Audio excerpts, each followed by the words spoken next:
Hello, today you're going to learn what God showed me February 24th, 2026. I've been asking for years to understand what does it mean when it talks in scripture about the beast. Today you're going to learn some Aramaic words. You're going to understand a scripture when it talks about bullock and beast. And we're going to also learn when it talked about in scripture about when they gave Yehoshua vinegar. And we're also going to learn something that is going to really change how you view and understand Nazareth. Okay? So in Proverbs, God took me to 17:20. But before that, let's read so you understand this lesson. Okay? An evil man seeketh only rebellion. Therefore, a cruel messenger shall be sent against him. Okay? Whoso rewardeth evil for good, evil shall not depart from his house. The beginning of strife is as when one letteth out water. Therefore, leave off contention before it be melded with. He that justifies the wicked and he that condemneth the just, even they both are abomination to the Lord. So this is a real important understanding of what beast is, okay?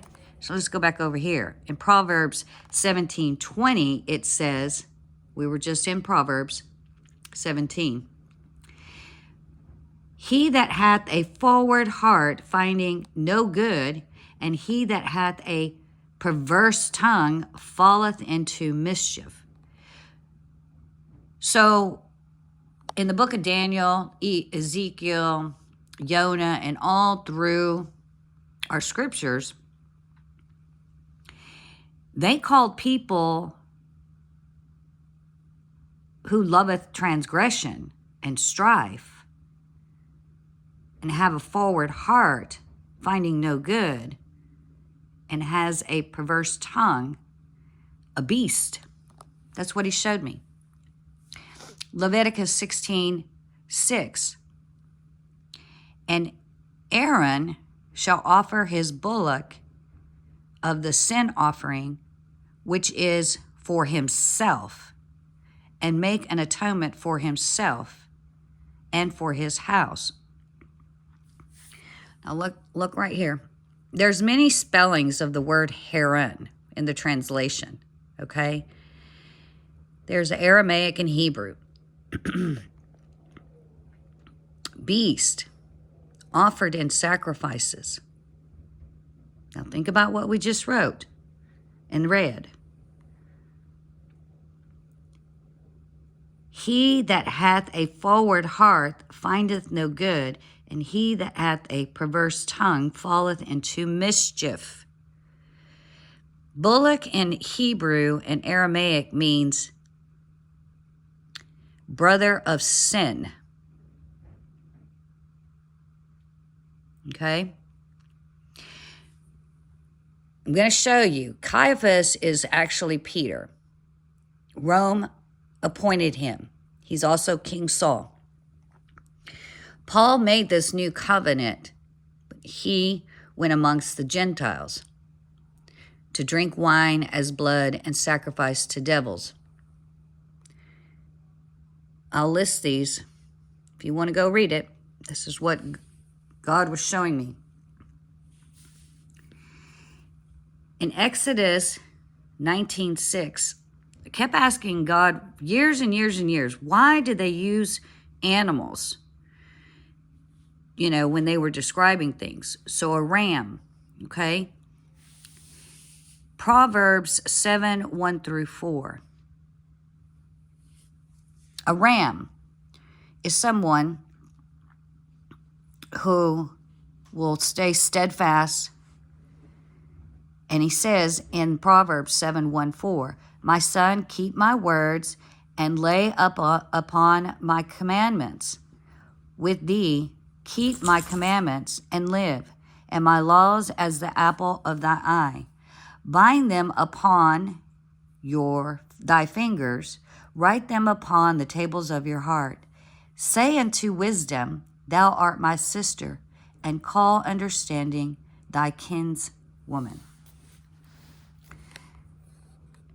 So we're going to look at Acts 15 to understand Numbers 6, 1 through 3. I want you to see, these are the words, Zion, okay, that's an old spelling of Zion, to sad in Aramaic. Nazarite, a vow to consecrate, Nazarene, themselves to God. Someone from Nazareth. Why did they say that Yehoshua was from Nazareth? One who consecrates himself to God. So let's read Acts 15:5. So Acts 15:5. But there rose up a certain of the sect of the Pharisees which believed, saying that it was needful to circumcise them and to command them to keep the law of Moses. We're going to go a little bit further, but I'm going to take you over to understanding Nazarene, okay? In the book of Numbers,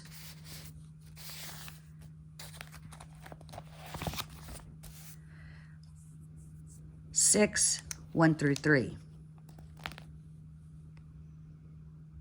And the Lord spake unto Moses, saying, Speak unto the children of Israel, and say unto them, when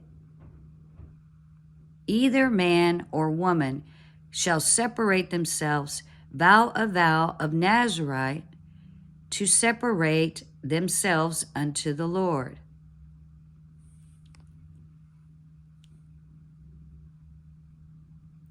All the days of his separation shall he eat nothing that is made of the vine tree, from the kernels even to the husk. He shall separate himself from wine and strong drink, and shall drink no vinegar of wine or vinegar of strong drink, neither shall he drink any liquor of grapes, nor eat moist grapes, or dried. So why did the Roman Catholic Church teach the people this new covenant to drink wine as blood sacrificed to devils? In 1 Corinthians 12, 1 and 2, 1 Corinthians 11, 24 and 25. Let's look.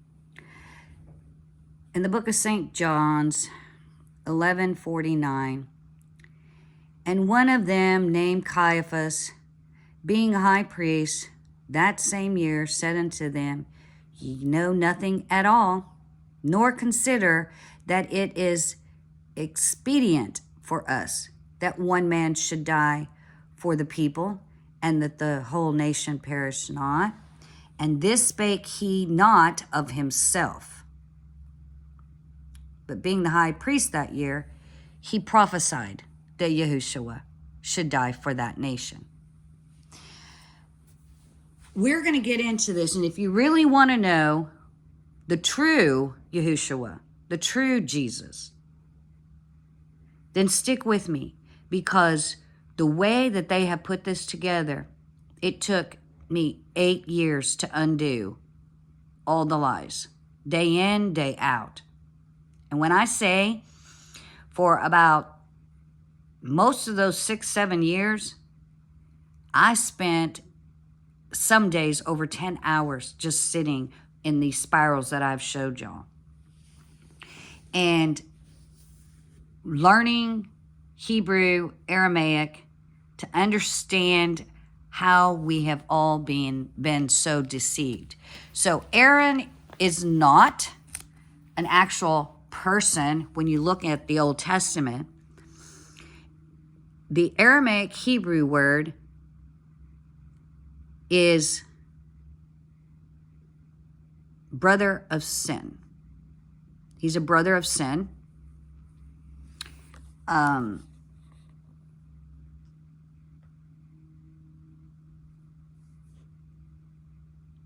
And so we just need to really understand what a beast actually is. A beast is someone who hath a forward heart, finding no good, and he that hath a perverse tongue falleth into mischief. So when you don't speak the truth, and this is why Yehoshua said, you will be hated by many if you actually speak his truth. Go into the world, in all the corners of the earth, and teach what him and Moses were teaching. I've proven over and over and over again. If you want to know who the true Yehoshua, Jesus, Esau, Joshua, son of God, which was Adam. Adam was the only son of God. He was the only man in flesh on this earth that came from God. He's the only man that was not birthed on this earth through a female mother. He sent Yehoshua back to get the people back to the covenant which he gave Adam and Eve. All throughout the history of the Old Testament and the New Testament, you have to understand, Rome took and hid the scrolls. I've given y'all scrolls. In volume 268, hidden in the Vatican. The true commandments and the things that I speak of are in that volume. And there's 3 other volumes that will, if they would release them, which they won't, because then they have to confess to the entire world, they have deceived the masses. Why do you think the Roman Catholic Church calls it mass? They're deceiving the masses. What did the people do when they left the European regions and came to America? They brought their own Bible, which I did a whole video of that massive, great Bible. And I'll link it in case you want to watch it. And I showed y'all that Bible. And I've showed you many times in my 1974 Bible where Matthew was a pseudonym for John Rogers, and how many times they changed the actual Our Father who art in heaven. They don't print that anymore in the newer Bibles because I have the newer Bibles and all this information is not in there. But all the charts of the Bible history, the timelines, a lot of information that I've gone over, the versions of the Vatican known as the Bishop Bible, published in 1568, the Geneva Bible that was published in 1560, the Revised Bible of Matthew in 1539.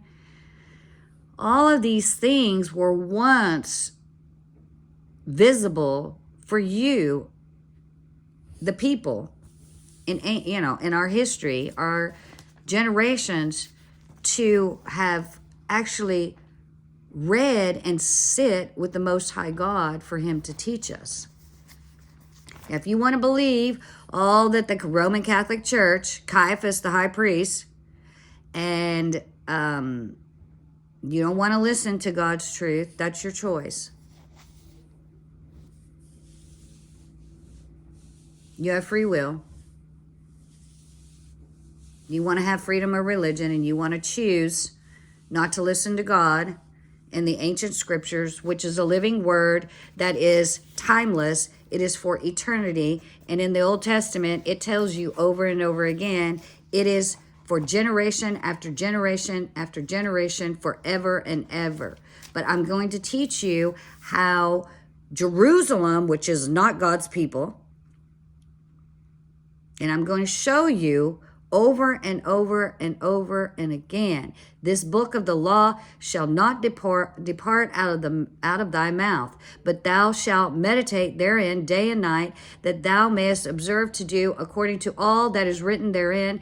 For then thou shalt make the way prosperous, and then thou shalt have good success. Joshua, aka Jesus, chapter 1, verse 8, commanded you.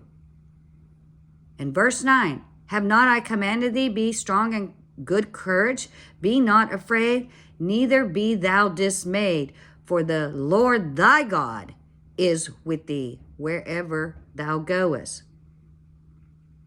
And verse 10, then Joshua, aka Jesus, commanded the officers of the people, saying, remember the word which Moses, the servant of the Lord, commanded you, saying, the Lord your God hath given you rest and hath given you this land.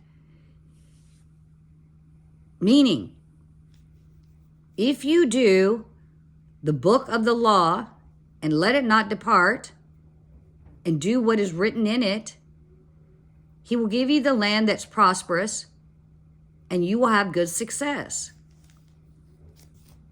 So, make sure and teach these people before Easter and Passover the scripture that I just gave you. We are not to eat grapes. We are not to eat raisins. We are not to drink strong drink.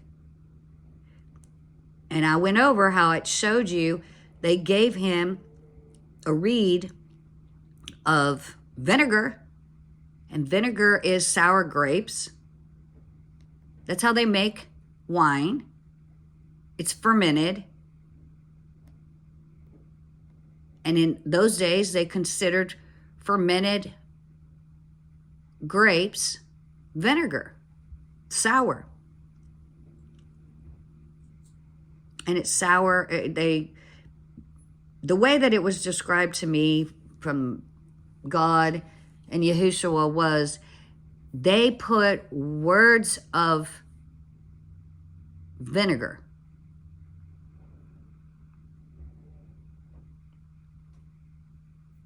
in the mouths of the prophets that taught the lies, teaching this new covenant to drink wine as blood. Really think about that. I want you to really think about that.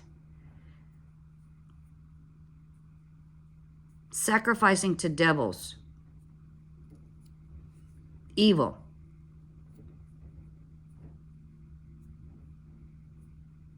The whole Old Testament was the wilderness. God was showing them, don't do as these people do. I will not accept blood, sacrifice, to sanctify his holiness, his temple.